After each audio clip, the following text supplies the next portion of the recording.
નમસ્કાર વિદ્યાર્થી મિત્રો, ગુડ મોર્નિંગ ટુ ઓલ.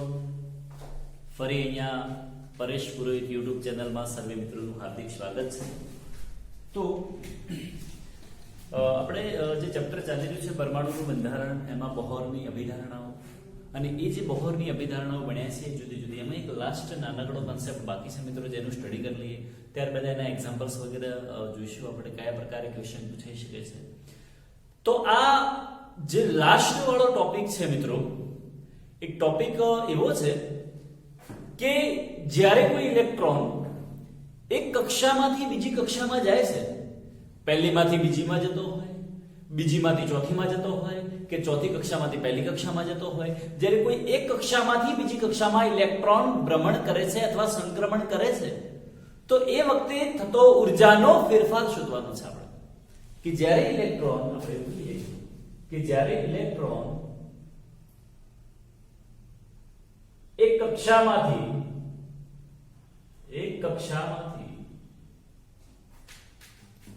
બીજી કક્ષામાં, એક કક્ષામાંથી એવું લખી દઈએ, બીજી કરતા અન્ય કક્ષામાં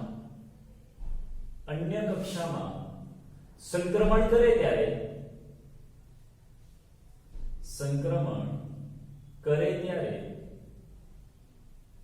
ઉર્જા ફેરફાર કેટલો થાય છે એ આપણે શોધવાનો છે. એક કક્ષામાંથી બીજી કોઈ અન્ય કક્ષામાં જતો હોય તો એ વખતે એનો ઉર્જાનો ફેરફાર કેટલો થાય એ શોધવાનો છે. તો એ ફેરફાર શોધવા માટે ડેલ્ટા E આમ તો ફોર્મ્યુલા આપણે એવું લખીએ મિત્રો કે ડેલ્ટા E h nu, આવું ફોર્મ્યુલા લખતા હતા પહેલા આપણે, જ્યાં આ જે ન્યુ છે ને ડેલ્ટા E h લખી શકાય, અને બોહર આવૃત્તિ કહેતા હતા. તો જ્યારે એક કક્ષામાંથી બીજી કક્ષામાં સંક્રમણ કરે છે તો ડેલ્ટા E બરાબર RH in bracket 1/ni² minus 1/nf². આ ડેલ્ટા E ઉર્જા છે, એટલે અહીંયા એનો એકમ લખી દઈએ આપણે જૂલમાં, કારણ કે RH નો એકમ જૂલ થાય છે એટલા માટે. આ જ ફોર્મ્યુલાને મિત્રો તમે Z² વડે પણ ગુણી શકો. અહીંયા આપણે એકમ લખી દઈએ જૂલ, યુનિટ લખી દઈશું મિત્રો, જૂલ લખી દઈએ. ઓકે, તો અહીંયા આ જે Z છે, આપણે જનરલી જ્યારે હાઇડ્રોજન માટે વાત કરતા હોઈએ મિત્રો, તો હાઇડ્રોજન માટે આપણને સમજણ છે કે હાઇડ્રોજન માટે Z બરાબર 1 હોય, એટલે ફોર્મ્યુલા લખવી હોય તો આપણે લખી શકાય. પણ હાઇડ્રોજન સિવાયના કોઈ પરમાણુ હોય અથવા એના આયન હોય તો એના માટે ફોર્મ્યુલા લખવી હોય તો લખી શકાય છે.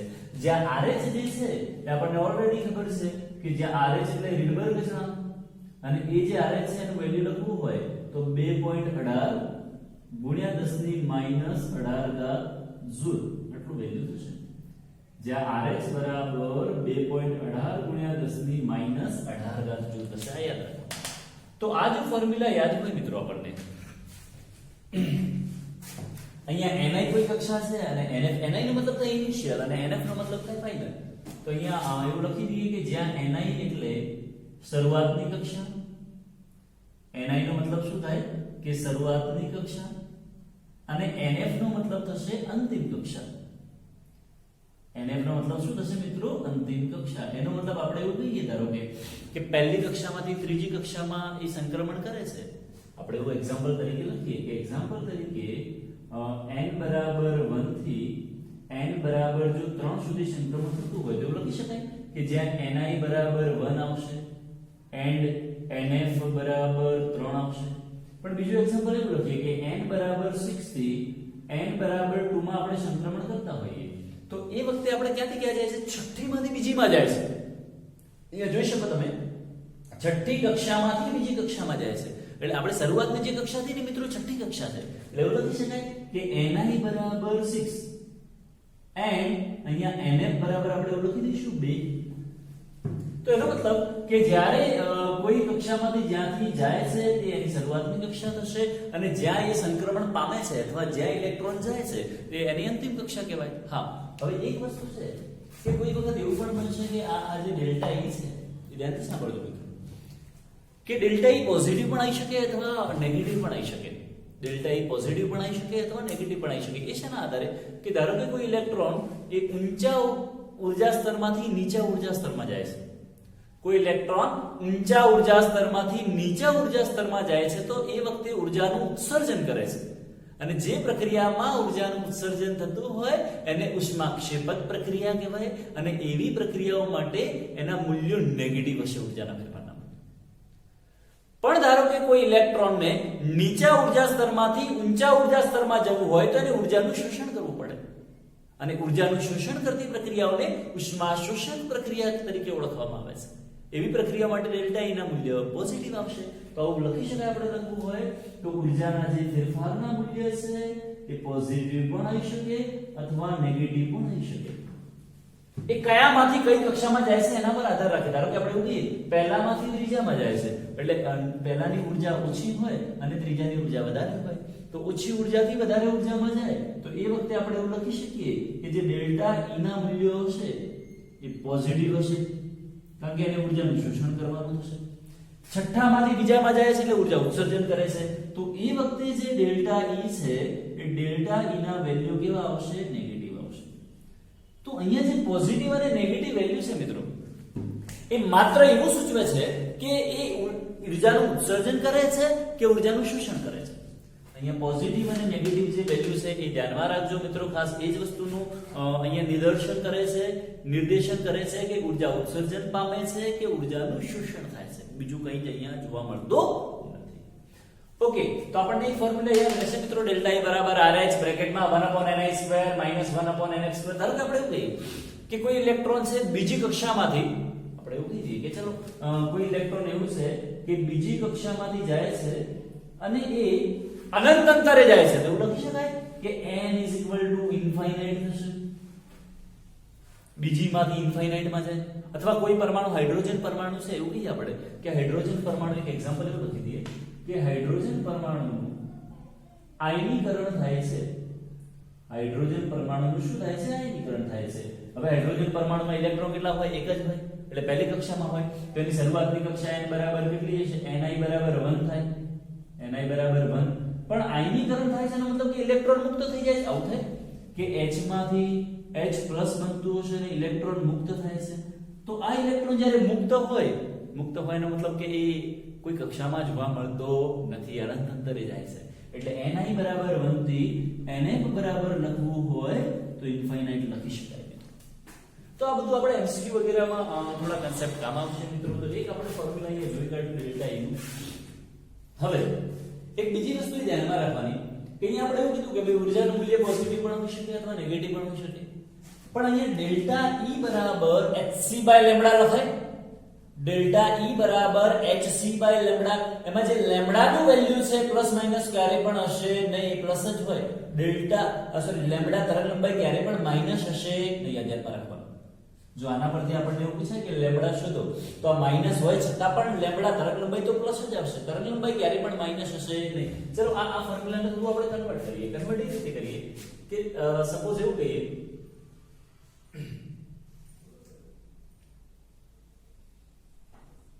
કે એક્ઝામ્પલ તરીકે આપણી પાસે ડેલ્ટા E છે તો આપણે એવું પણ લખી શકીએ મિત્રો કે ડેલ્ટા E =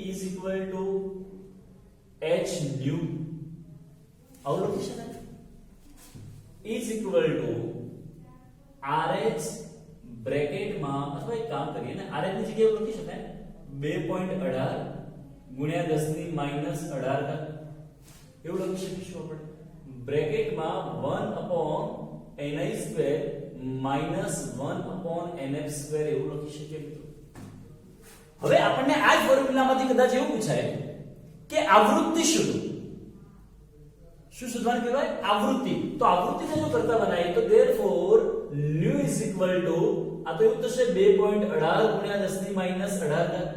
આ ડિવાઇડેડ બાય h અહીંયા ડિવાઇડેશનમાં જતું રહેશે અને h તો પ્લાન્ક કોન્સ્ટન્ટ છે જેનું વેલ્યુ ફિક્સ છે મિત્રો, જે આપણને સમજણ છે અથવા તો યાદ છે. h જે છે એનું મૂલ્ય કેટલું આવશે મિત્રો? યાદ કરો ફટાફટ.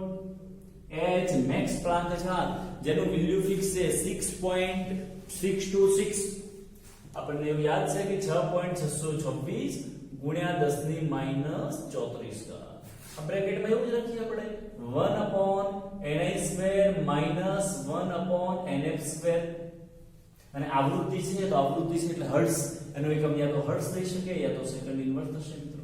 ચલો આનું કેલ્ક્યુલેશન કદાચ કરી લઈએ આપણે. આ બંને કોન્સ્ટન્ટ છે, આ પણ કોન્સ્ટન્ટ છે, આ કોન્સ્ટન્ટ છે તો વેલ્યુ ફિક્સ હશે 2.18 divided by 6.626 is equal to 0.329. આવું લખી શકાય is equal to 0.329 329 ગુણ્યા 10 ની, ચલો આ -18 છે, -34 ઉપર જાય તો +34, 34 માંથી 18 જાય, 34 માંથી 18 જાય તો મિત્રો કેટલા આવશે? 16 આવશે. ઓકે, બ્રેકેટમાં એવું લખી દઈએ 1/ni² -1/nf², એકમ થશે હર્ટ્ઝ. અથવા એવું પણ લખી શકીએ કે આવૃત્તિ ઇઝ ઇક્વલ ટુ 3.29 ગુણ્યા 10 ની 15 ઘાત બ્રેકેટમાં 1/ni² -1/nf², આટલા હર્ટ્ઝ આવૃત્તિ થશે.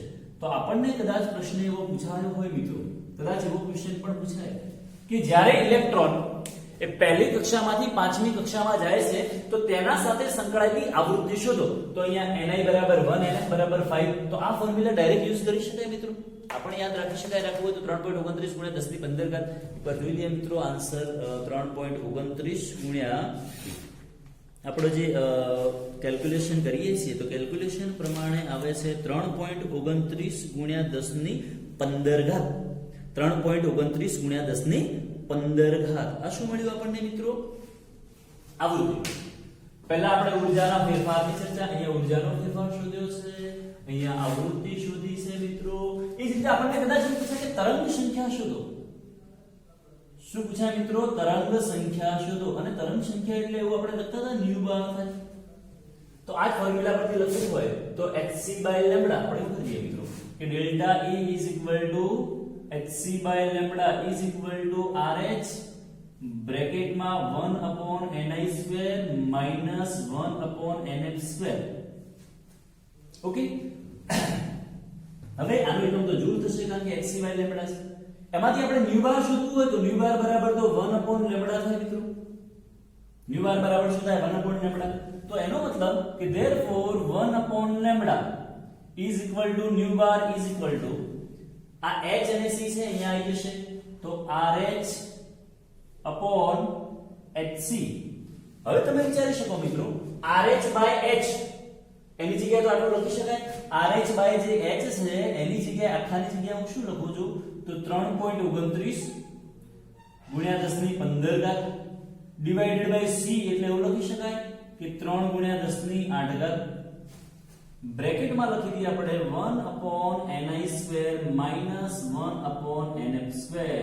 હવે 1/λ એટલે યુનિટ થઈ જશે એનો મીટર ઇન્વર્સ મિત્રો. ચલો આનું કેલ્ક્યુલેશન કરીએ તો therefore new bar is equal to 3.29 ભાગ્યા 3 એટલે 1 પોઈન્ટ સમથિંગ જેવો આવે છે. 3.29 ભાગ્યા 3 એટલે 1.096 1.0966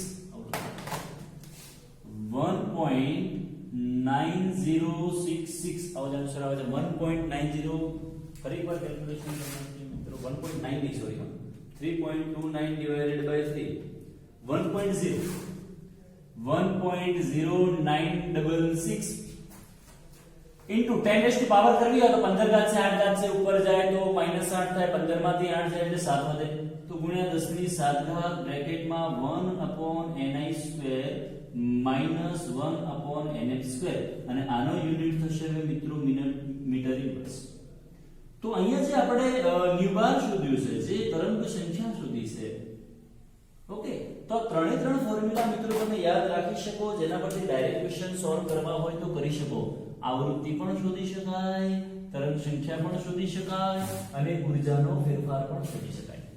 તો બધા સાથે લગતા ક્વેશ્ચન છે કે જ્યારે આપણો જે ઇલેક્ટ્રોન હોય એક કક્ષામાંથી બીજી કક્ષામાં સંક્રમણ પામે છે અથવા એક કક્ષામાંથી અનંત અંતરે જાય છે તો ઊર્જાનો ફેરફાર આનાથી શોધી શકાય.